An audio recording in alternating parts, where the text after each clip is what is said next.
Early on in this movie, someone states that the ones who prevail are the ones who keep their head. And that's certainly not going to be the IMF then, because they're always removing their heads. Am I right? Am I right? Mission Impossible: The Final Reckoning, formerly Dead Reckoning Part 2, is the 8th film in this 30-year running series. Immediately following the events of Dead Reckoning, the parasitic entity has infested all of cyberspace, igniting global chaos and even doomsday cults. With Ethan Hunt in possession of the key that will control its source code, the entity orders him to keep it secure in a digital bunker in South Africa so it can maintain the world it's created. But Ethan is still bent on shutting it down for good. This is the 4th Mission Impossible movie directed by Christopher McQuarrie, who had 3 big wins in a row with Rogue Nation, Fallout, and Dead Reckoning, all of which created a steady trend of these movies getting better and better with each installment. So then, does The Final Reckoning keep up that trend to be the greatest of them all? Well, no. It doesn't measure up to the prior 3 hits that Christopher McQuarrie brought us. But it is still a light year better than Mission Impossible 2, which remains the only bad film in the series. Tom Cruise, even putting aside all of his crazy stunts, is at possibly his best as Ethan Hunt in this movie. It's at least in his top 3 best performances in the role, and I was invested in the extreme dilemma that this character goes through. Erica Sloane, Angela Bassett's character from Fallout, is now US President, and she's demanding that Ethan retrieve the entity's source code and hand it over to her, but Ethan intends on sticking to his guns from Dead Reckoning that no government should be allowed to wield it and decide what reality is. So he wants to destroy it before it can destroy the world, but Sloane warns that that would require shutting down all of cyberspace, collapsing the world's economy in the process. I watched with interest in finding out just how Ethan would solve this seemingly no-win scenario. In keeping with the theme of our lives being the sum of our choices, the movie is packed with connections to previous installments that influence the story directly. This includes one major link to Mission Impossible 3 that I correctly predicted after rewatching that movie beforehand. All of this is thoroughly done to make The Final Reckoning feel like the culmination to one complex narrative, as well as the definitive conclusion to Ethan Hunt's story. Although we know it's not going to be. Tom Cruise is going to be running through these movies till he's 100. While the writing for this movie is overall pretty solid, the only weak element of the story is a feeling of we've been here before, as if the series keeps hitting the ceiling in terms of how high the stakes can be and how it impacts the main character. This is the 3rd time that the threat has been an apocalyptic war, just with a sentient computer program at the helm. And additionally, it's the 2nd time that Ethan Hunt has been told the blood will be on your hands. And what takes away from this movie's smart connections to previous installments is the over-reliance on flashbacks. There isn't a single mention or insinuation of past events from these movies that won't be accompanied by a flashback to make absolutely sure we know what's being talked about.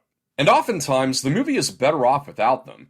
There's one really good and even meaningful moment between Ethan and a certain character from earlier in the series, and the real kicker that the scene ends on elicited some applause from the audience. But I couldn't help but think that moment would have been even better had it dropped the flashback and just relied on our memory of what happened between them. Even the opening scene of the movie is basically just a clip show, set to Erica Sloane monologuing to Ethan about the successful history of his team. Anyone who walked in the wrong auditorium could easily mistake it for a teaser trailer. One thing that makes this movie inferior to its immediate predecessors is that it doesn't just fly right by in spite of the length. Dead Reckoning, for instance, was 2 hours and 45 minutes long, but I felt like I'd been in the theater for only half an hour. The Final Reckoning runs for about the same, but there were times when I did start to feel the length, and this is partially due to an odd lack of action. The great majority of it is all saved up for the last 15 minutes, and to its credit, it is an awesome climax, half of which sees Tom Cruise pulling off another one of his insane stunts, climbing around a couple of airborne barnstormers. I'm not sure I'd call this outdoing himself after hanging on to the door of a cargo plane taking off or going Evel Knievel off a mountain, but still, the literal heights that maniac will go to just to entertain us. Until then, though, the most amount of action we get is a 3-minute shootout in a log cabin that catches fire. And by the way, the movie has no problem giving us a close-up of the absolutely ridiculous speed at which the fire spreads across the wood. Come on, as we all know, it takes stone for fire to spread that rapidly. And just to try and make this scene more suspenseful, it cuts between that fight scene and a brawl that Ethan has on an aircraft carrier with some random bloke who worships the entity. Ethan defeats the guy by forcing his face onto the end of a rolling treadmill, telling him, "You spend too much time online." This fight is completely pointless and feels like a last-minute addition once they realized how little action there was before the end. I can't say I was ever bored per se, as you do consistently feel the scale and stakes of this adventure, but the excitement factor is in curiously short supply. There is, however, another to add to the franchise's pack of slow-building tension sequences. When Ethan Hunt goes down into the submarine that the entity sunk in the last movie, his movement inside causing it to begin rolling toward a deep-sea cliff. It presents to us the entire venture in real time, and the tension doesn't let up for the 10 minutes the scene goes on for. So in the end, even though this movie didn't blow my socks off like I was expecting it to, I left satisfied. For a movie as long as it is, it's a little too light on excitement and has some poor editing choices, but it is a narratively rewarding finale, with Tom Cruise continuing to give it everything.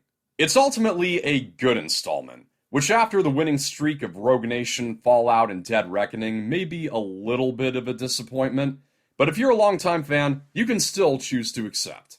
Scoring on the Factor Facts, I'm going to assign Mission Impossible: The Final Reckoning a 69%. Don't laugh! That's a wrap. Thank you for watching. I hope you found this review helpful. Like and share, subscribe for more. This is Pop Culture. I'm Alex Pop.